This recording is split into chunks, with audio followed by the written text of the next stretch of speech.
2002 and 2004, and secretary cum treasurer between 1992 and 1996. He has innumerable, research papers as a contribution to this science, which if I start reading, it will be 1 hour gone from his, series of lecture which he's going to deliver.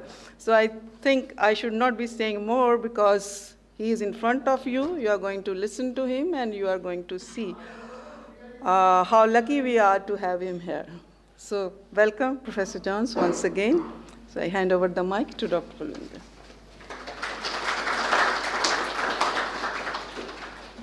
So thank you, Professor Geeta, for nice words of introduction. So may I request Professor Johns to come over and take charge of the dais. And one announcement that I would like to make in the beginning is that for the next 5 days, Professor Johns is available throughout the day, and he's also staying in the hostel even after the lectures from here. You can approach if you want to have any sort of interaction with him.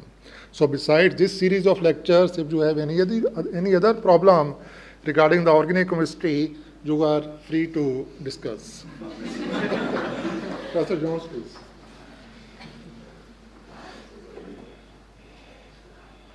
I can't guarantee to solve all your problems. Okay, well, thank you very much for the very kind welcome. I appreciate that. I didn't know I'd done so many things. I'm not quite sure I had the time. And also thank you to Professor Singh for inviting me to help him put in an application for this series of lectures. Some of those PhD evaluations that were mentioned have been done for Professor Singh's students. That was the reason I very first came here. So this is my second trip to GNDU and Amritsar, and I'm very pleased to be back. He would tell you I've been to India many times, about 20 visits. I love India as a country, so I'm very pleased to have another opportunity to come back and connect India and chemistry and myself, so that's good. So I thought what I would begin with is to tell you something about why we put the proposal together in the way that we did, because organic chemistries and synthetic organic chemistry is a very big subject, so we had to select some parts of it to make this course. So I hope, need to tell you here as students of chemistry that, of course, organic chemistry molecules are key to lots and lots of different types of functional molecules. I've just put there pharmaceuticals, agrochemicals, new materials, and of course, the molecules of life, of biochemistry.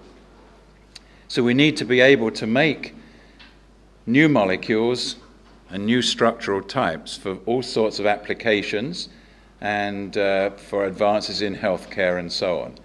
So the idea of developing new synthetic methods is an ongoing goal for chemists and will remain so for as long as I can imagine.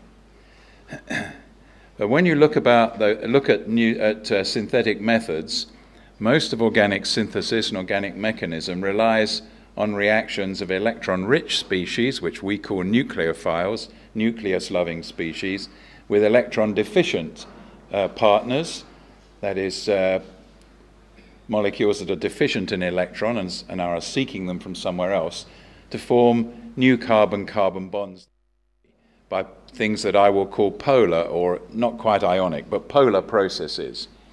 However, there are some bond-forming processes that don't fall conveniently into that category of nucleophile meets electrophile. Whoops, too far. So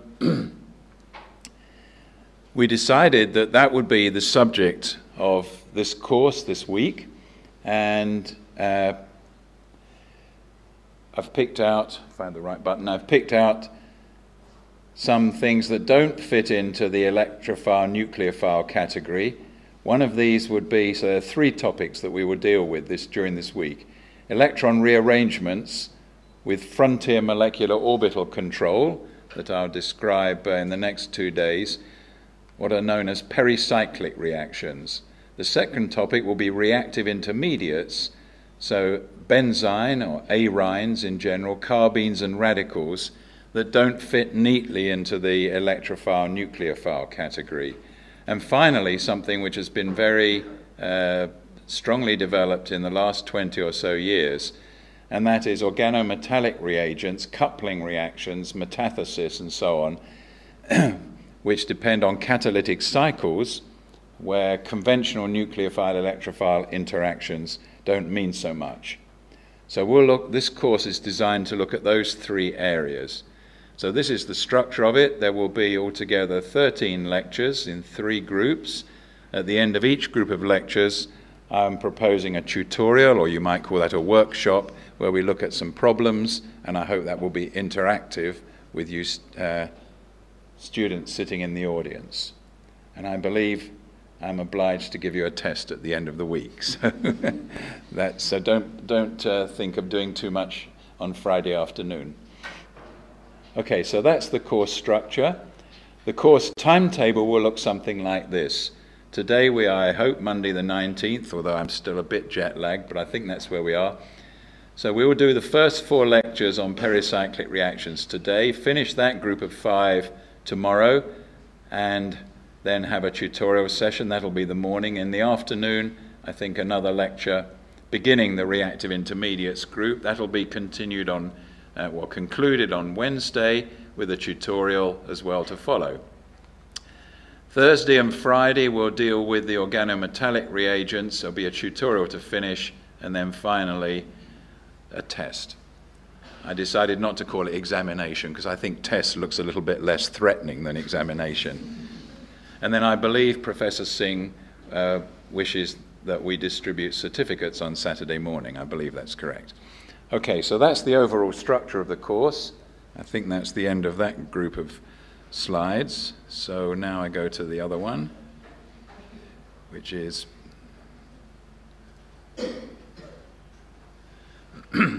to begin talking about pericyclic reactions.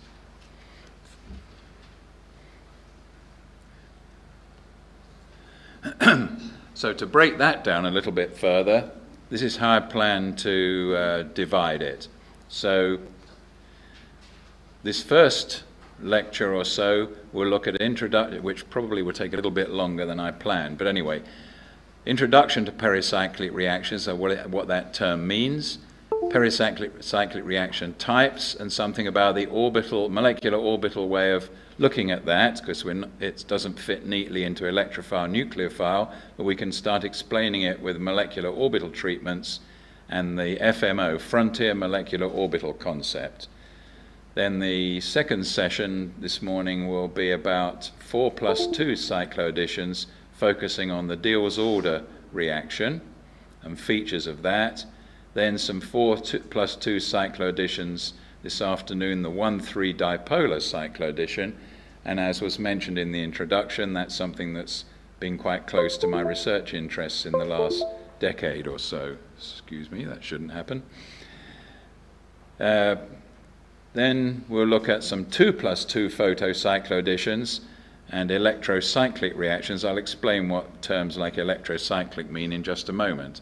And then finishing this group by looking at sigmatropic rearrangements, and in particular what are known as 3,3 sigmatropic rearrangements. And there are a couple of named reactions and the variants of those within that group. So that's how this group of lectures will work out. I've put in here some additional sources of material. So there's a book called Pericyclic Reactions, one of the Oxford Chemistry Primer series by one of my former tutors, Professor Ian Fleming. There's the textbook by Claydon, Greaves and Warren, at least in those 3 authors in its latest edition. There was an extra author in the earlier ones. And then there are some other sources here. I think I should say that please don't make notes for this. I believe our idea is that we will email copies of these slides are PDF documents, so we'll circulate those to students on the course during the week. Ideally, well, we'll begin later today, I think. Okay, so The first lecture then, which is where we are now, Introduction to Pericyclic, so this is a repeat of what was said earlier, introduction, reaction types, and a bit about the molecular orbital treatment. Okay, so what do we mean by, or why do we have this type of separate classification, if you like? So what ionic or polar reactions, electrophile, nucleophile reactions, may or may not have an intermediate, but they certainly have species that are either charged, electron rich, that means Nu minus means a generalized nucleophile, or they have partially charged species like the carbon in the middle of this iodoalkane, which is electrophilic, partially positively charged. So these are two reactions that you learn quite early in organic chemistry, nucleophilic substitution, unimolecular and bimolecular, one of which is stepwise and has a defined intermediate, a carbocation, and one of which, the SN2, is concerted, has no intermediate, but can still be understood in terms of polar interactions. And we are very used, I hope, to, in ionic reactions, using curly arrows as our cartoon to identify where the electrons have come from, where they're going, and which bonds have been made and broken. And because we have partial positive and negative charges, we can identify a direction of electron flow. Radical reactions, which will come up later on, don't quite fit so neatly into that, not so single electron species, not so conveniently into partially positive or positive, partially negative or negative reacting centers. So this would be the majority of our organic synthetic reactions will be dealing with electrophile, nucleophile. But then the pericyclic reactions become a third distinct class, where we have, this is a definition by Woodward and Hoffman in 1969, that's Professor R.B. Woodward, that's Roald Hoffman below. Reactions in which all first-order changes in bonding relationships take place in concert, so concerted, on a closed curve. So there is no, there are no intermediates that you could identify. Reactions have cyclic transition states. That's where the pericyclic terminology comes in. All bond forming and bond breaking takes place in a concerted manner without any intermediates. So we'll have a transition state with a cyclic array of interacting orbitals and a reorganization of sigma and pi bonds within this cyclic array of shifting electrons in a transition state. These were originally called no mechanism reactions because they couldn't be explained exactly why they're in, that's exactly the reason why they're in this course, because they couldn't be explained by standard nucleophile, electrophile mechanisms that were developed about halfway through the 20th century to try and explain most of our reactions. So here's a couple of classic examples, a Diels-Alder reaction, where the colored bonds are the new ones that have been made. Yes, I've drawn some curly arrows, but I could just as well have drawn those. I've drawn them going round in a clockwise direction, but try drawing them in the anti-clockwise direction. It works just as well. So there's no reason to think about a directionality of electron flow, which there would be in an electrophile-nucleophile reaction. Here is another one. This is actually a sigmatropic shift. I'll say more about those definitions in a moment. But again, you could draw the electron flow whichever way you like, which is what this bullet point is saying. So here we're using curly arrows just really as a way of showing which bonds are being made and broken rather than the direction of flow of electrons.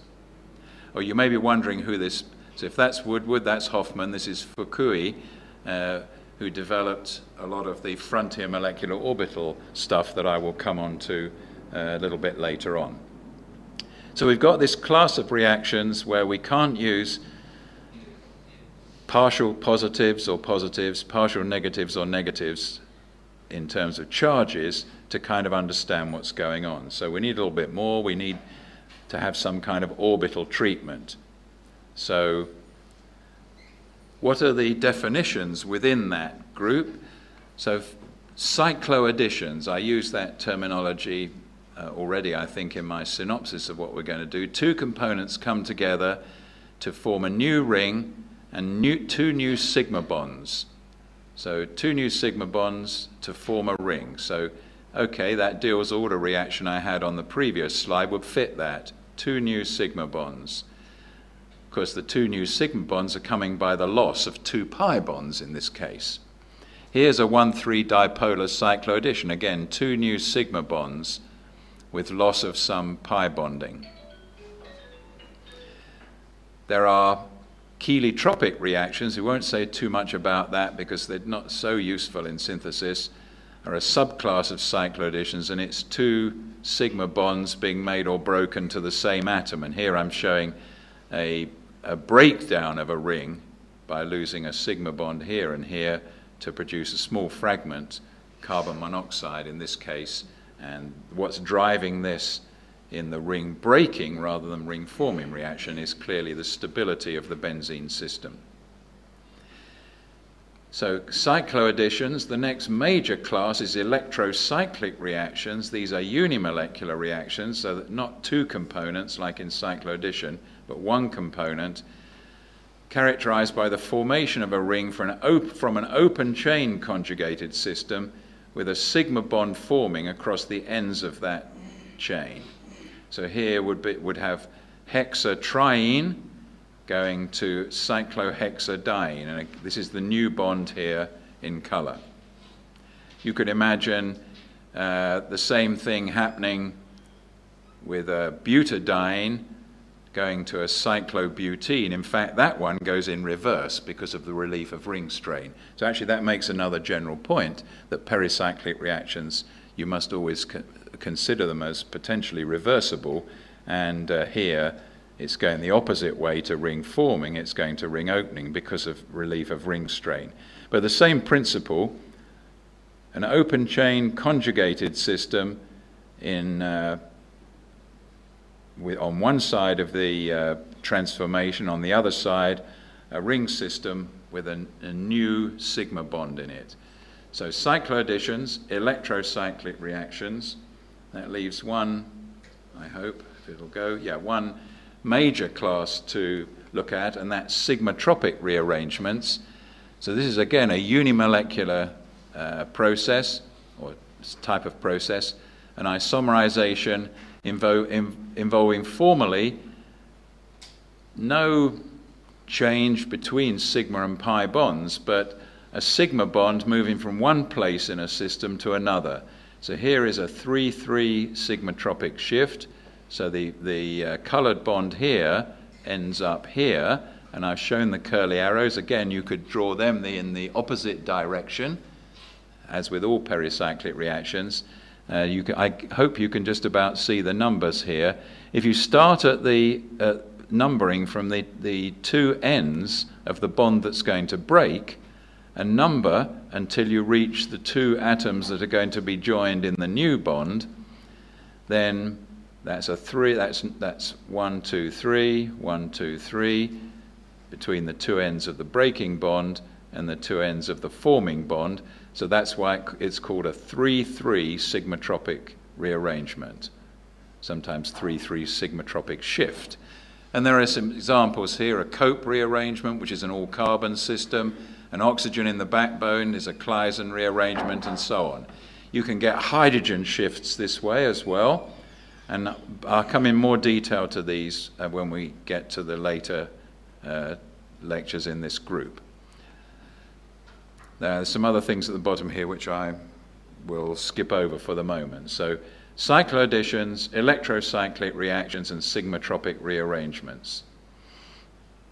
Cycloadditions forming two new sigma bonds and sacrificing some pi bonds to do it. Electrocyclic reactions forming one new sigma bond and therefore sacrificing, well, only one pi bond to do it. And sigmatropic rearrangements where we don't change any bonds, we just move them from one place to another.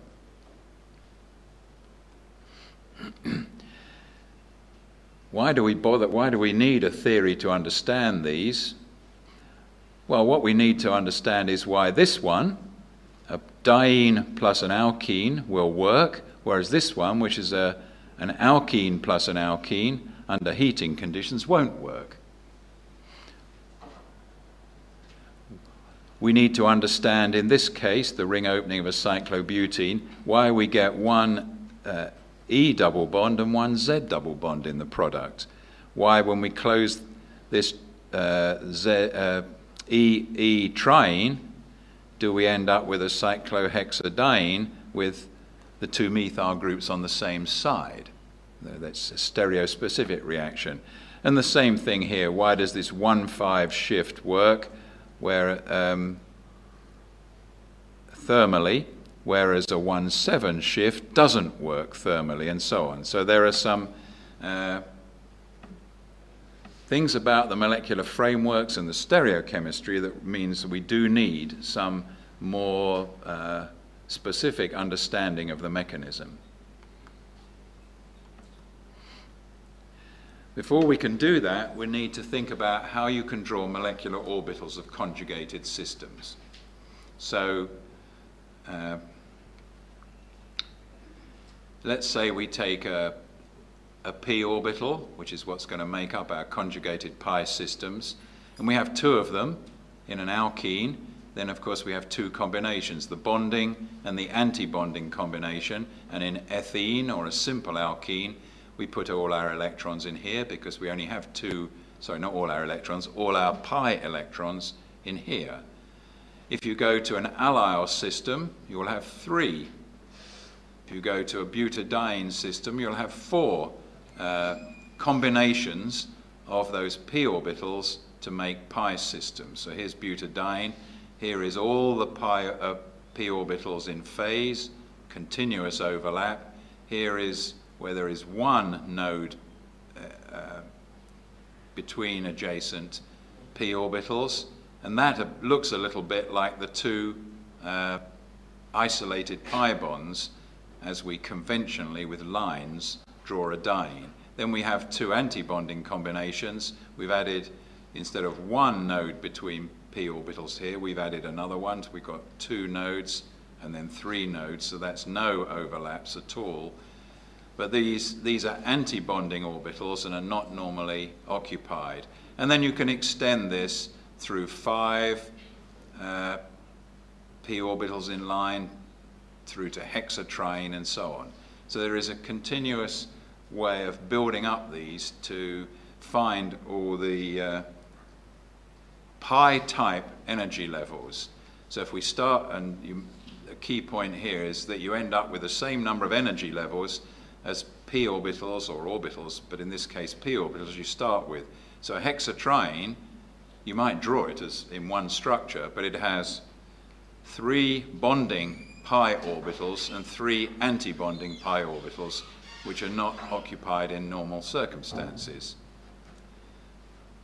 So I won't dwell on that, but that's where some of the pictures that we'll show in later slides will come from.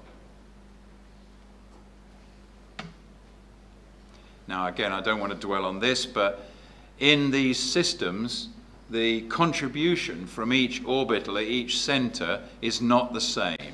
So here is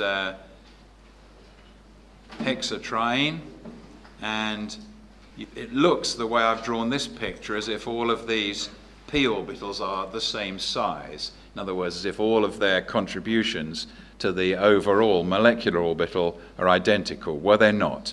I'm not going to go into how this is all worked out, but for example here, you can see that the 2 terminal orbitals, p contributions, are not anywhere near as much as, for example, the one at the 2 at the center. So these 2 here. So although we commonly draw these to make all the p orbitals look the same for convenience, you should remember that behind that there will often be a differential in terms of their contributions to the molecular orbitals we're talking about. And that's the only reason I put that slide there, not to say how it's worked out, but just to show that it is possible to determine the different contributions of all the orbitals to the molecular orbital of the molecule.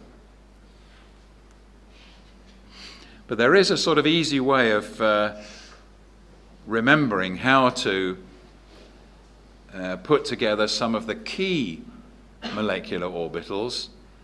The highest occupied molecular orbital, HOMO for short, or lowest unoccupied molecular orbital.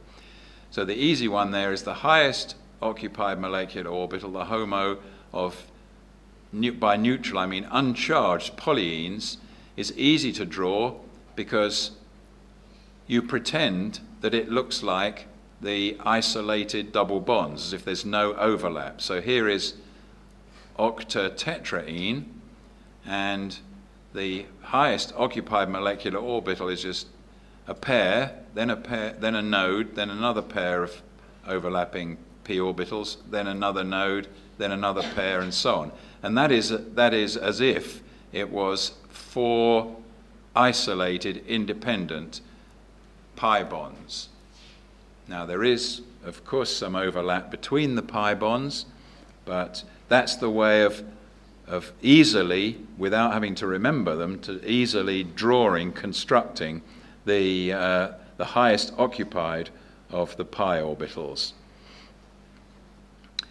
If you want to do the same trick with the lowest unoccupied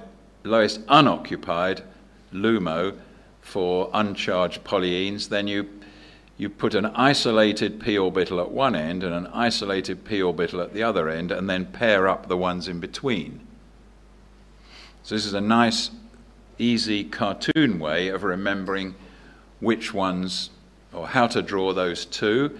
And the HOMO and LUMO are going to be important when we come to frontier molecular orbital treatment of pericyclic reactions. And that's why I've identified these at this stage. HOMO and LUMO are termed the frontier orbitals, because that's the HOMO is the top one with any electrons in, and the LUMO is the bottom one without any electrons in. So they are the frontier between occupied and unoccupied systems. Now, the way these, I'm going to go fairly rapidly through the next bit because I think it's more complicated than it needs to be, but the original treatments of pericyclic reactions were using correlation diagrams, and with these criteria that during a pericyclic reaction, the orbitals of the starting material are converted into the orbitals of the product smoothly. So that means you need to imagine how they can do that conversion without anything over complex happening. And it meant if you assigned symmetry of the orbitals with respect to symmetry operations in the molecule, the idea was that you had to conserve orbital symmetry going from starting material to product. So a terminology that was used, I guess, back in the 1950s, was the conservation of orbitals.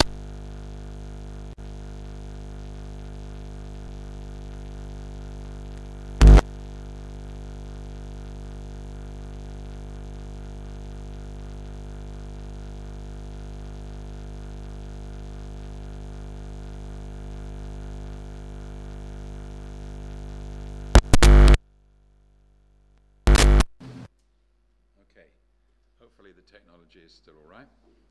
That was just me catching my foot in it, I think.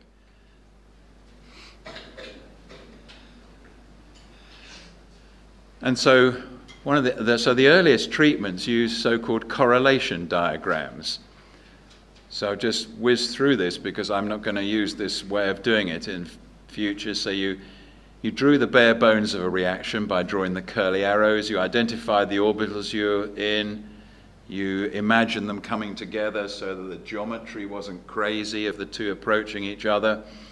You identified any symmetry elements that were maintained. So in this case, a sigma symmetry plane being retained in this prototype Diels-Alder reaction.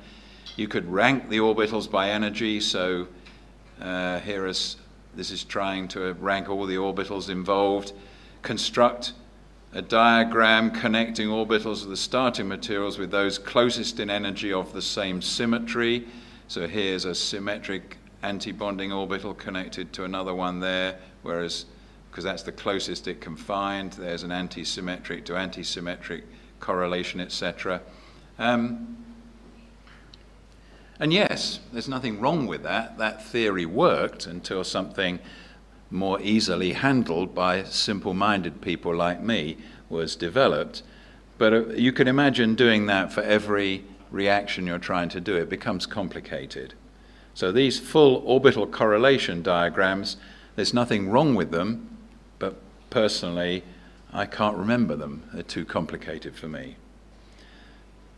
So other ideas came along, which we'll get to in a moment, but something we did need to, that was also an idea that was also developed at that time, was, and this is about the geometry of approach of components to each other, was there a suprafacial or an anterofacial interaction going on?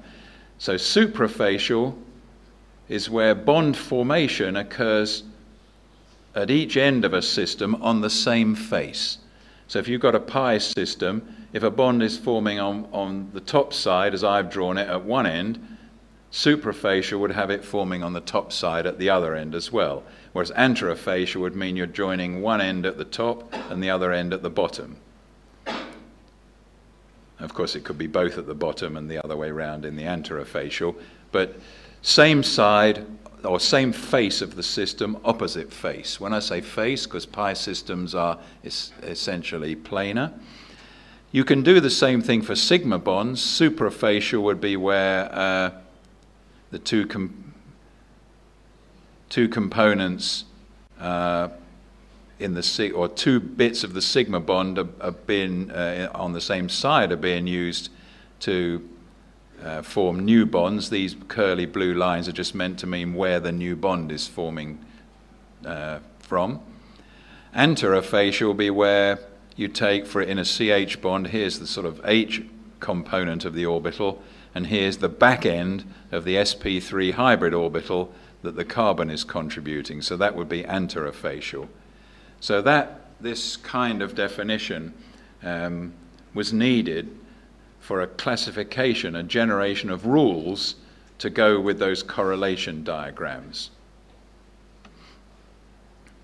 And what Woodward and Hoffman did was took correlation diagrams and distilled it down into simple rules for predicting which pericyclic reactions would be allowed. In other words, which ones would go and which ones wouldn't go.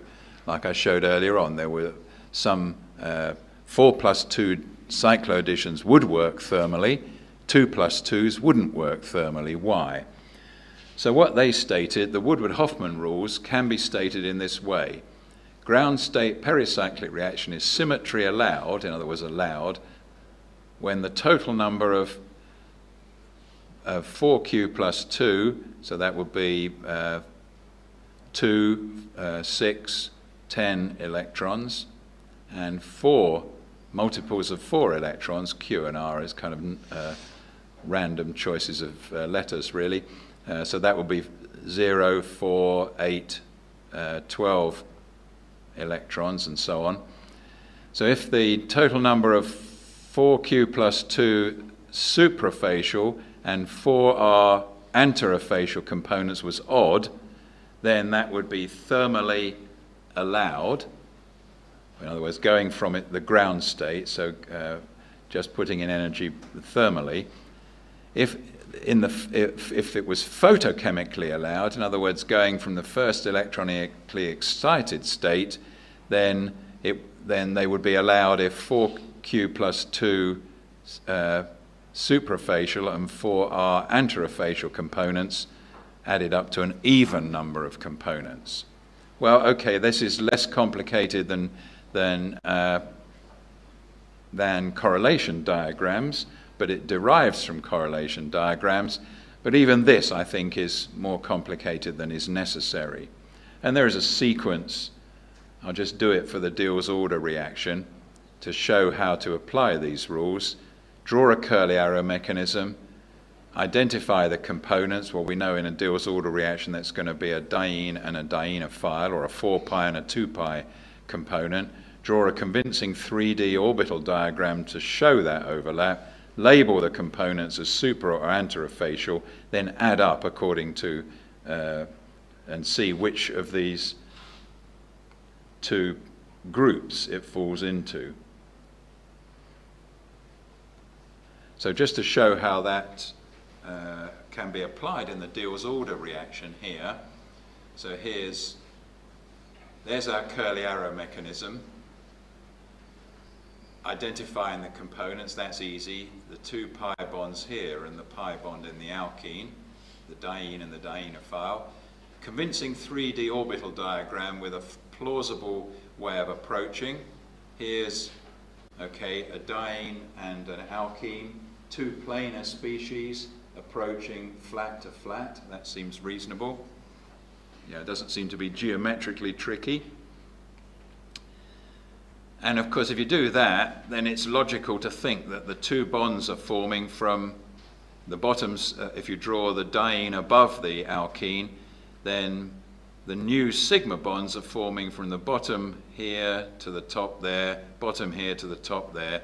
In other words, suprafacial on the same face in each of the two components. So this is a 4 system, so it falls into the 4R group. This is a 2 system, so it falls into the 4Q plus 2, where Q is 0. So we have in the 4Q plus 2 suprafacials, we have 1 here. In the 4R systems, 4R anterofacial, we have 0, because this 4R system, where R is 1, is a suprafacial approach. So we only have 1 of those components. That's an odd number. That is thermally allowed. Well, that's the result we want, because we know the Diels-Alder reaction works thermally.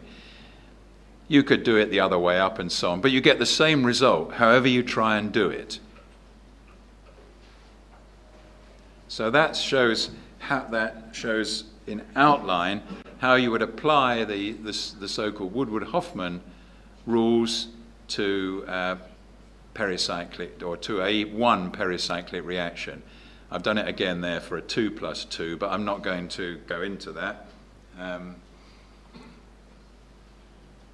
So let's think about alternative theories. Full correlation diagrams are too complex for easy use. So for lab-based synthetic organic chemists like me, well, not that I've done much in the lab since I was much, much younger, but that's how I started out. People like yourselves. So then Woodward and Hoffmann distilled that down into rules, reported that in 1969. They were awarded the Nobel Prize in 1981. Well, Hoffmann was actually. Woodward had passed away by then, and you can't be awarded a Nobel Prize posthumously. But effectively, Hoffmann acknowledges that it was joint work that won him the prize. 1981 Nobel Prize was shared. It was shared with Fukui, because by then he had developed a much simpler way of looking at these processes for everyday use by everyday synthetic organic chemists, called frontier orbital or frontier molecular orbital approach. He first started developing that a long time ago in 1952, but then took it onwards from the Woodward and Hoffmann rules and had a share in the Nobel Prize in 1981. There is also the Möbius-Huckel aromatic transition state method, and I'm not going to cover that at all in these talks. I'm going to stick with the frontier molecular orbital approach. So, frontier molecular orbitals, these are things you can say about as two molecules approach each other, 3 major interactions. The occupied orbitals of one repel the occupied orbitals of another. Electron-electron repulsion. Like charges repel. Positive and negative charges, if there are any, either attract if they're opposite charges or repel if they're the same charge. But we're not really talking about charges in most cases for pericyclic reactions, but here's the key one. the occupied orbitals of each interact with the unoccupied of each component interact with the unoccupied orbitals of the other, causing an attraction between the molecules. Where is there the biggest interaction? The highest occupied orbital with the lowest unoccupied orbital, because that's the smallest energy gap. And the interactions of occupied with unoccupied are bigger the smaller the gap between those two. So frontier molecular orbital theory or approach considers the interaction of the HOMO and the LUMO to be of overriding importance. They are the closest in energy in terms of the full empty overlaps, and that interaction is considered to be the dominant one. Look at it another way. A HOMO orbital is filled, highest occupied. LUMO is empty, lowest unoccupied. When you interact those two together, the electrons that were in the HOMO go into the bonding combination between those two, which is stabilized compared to where they were before, and not into the anti-bonding combination. So for a thermal reaction to happen, where molecules are starting off in their ground states, then you want filled orbitals interacting with empty, filled with empty on the two components. That doesn't work quite the same way for photochemical reactions, where we've got some promoted electrons, and that's what's shown in the bottom of this, but I won't deal with that for the moment. We'll come back to that a couple of lectures' time. So just to say again, in bigger letters this time, why frontier orbitals? Frontier molecular orbital approach considers the interaction of the HOMO and the LUMO to be of overriding importance. Said on the last slide. Why? HOMO-HOMO and other filled-filled interactions, no energy gain. In fact, a repulsion, so certainly no energy gain, so why would they interact? It's not going anywhere. LUMO and other empty interactions, no electrons, so no energetic contribution to the reaction. So basically can be ignored from that point of view. The HOMO-LUMO gap is the smallest filled to empty interaction. The smaller the gap, the more stabilization from the positive overlap, the bonding interaction between those two. So that's why the overriding importance, because this is going to be the biggest stabilization you can get. And if you can work out that, and this seems to work, the frontier orbital approach, then it gives an easy way of assessing whether a reaction is going to be allowed or disallowed. I won't say forbidden, because that's not quite right, but have a higher energy barrier. So I like allowed and disallowed, favored and disfavored. So that's why the frontier orbital treatment, I think, is so important. So here's the Diels-Alder reaction. You might wonder why the slides keep changing colour. The ones that are like that, they're the ones I made with the Loughborough University logo. These have been borrowed from other colleagues at other universities with their permission.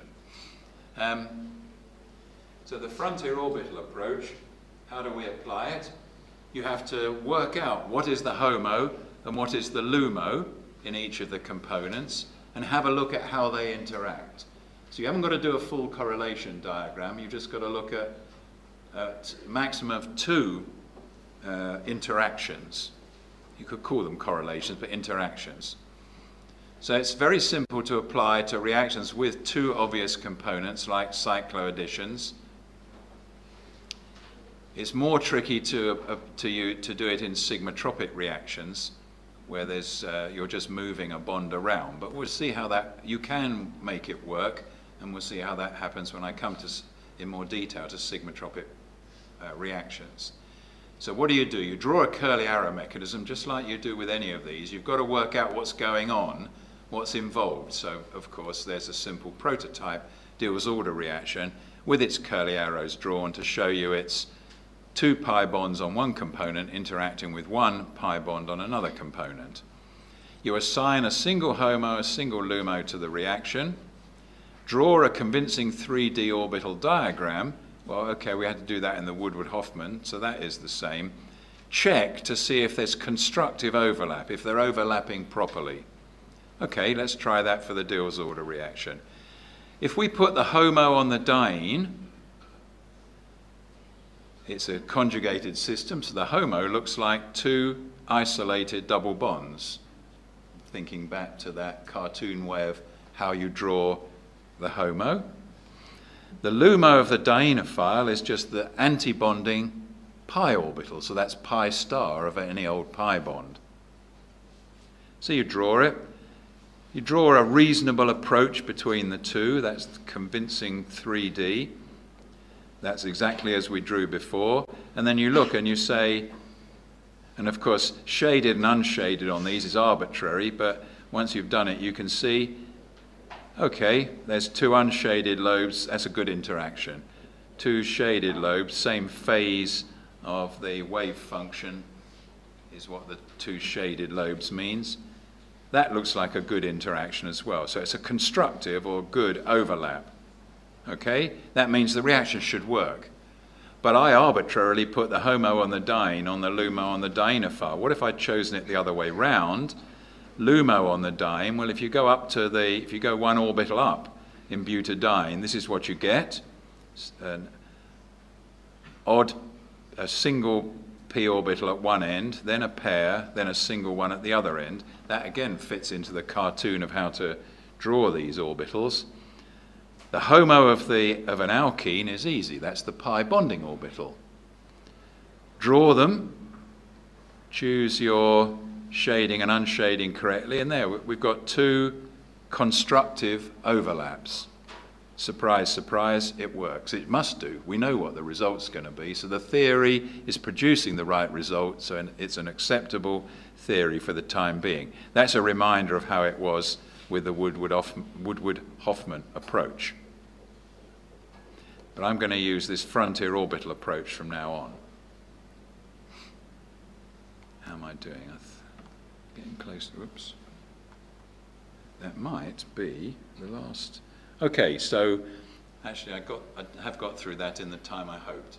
Okay, so this is the background to explaining these orbitals. I'm using here the frontier orbital approach, and I'm using a cycloaddition to illustrate it, and in fact that's what the next session is going to deal with, a little bit more detail for the Diels order reaction, because there are other components about stereochemistry, reactivity, and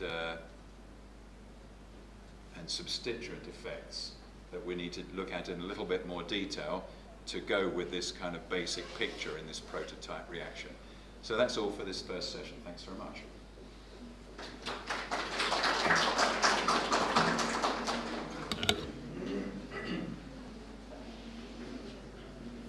So, would you like to ask anything?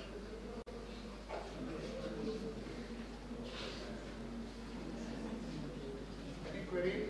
You feel free to ask questions now, of course, but as Professor Singh said earlier, I'm around, so you can approach me at any time. I think I'm quite a friendly, approachable person, so don't be frightened. So we have a break for tea for half an hour, and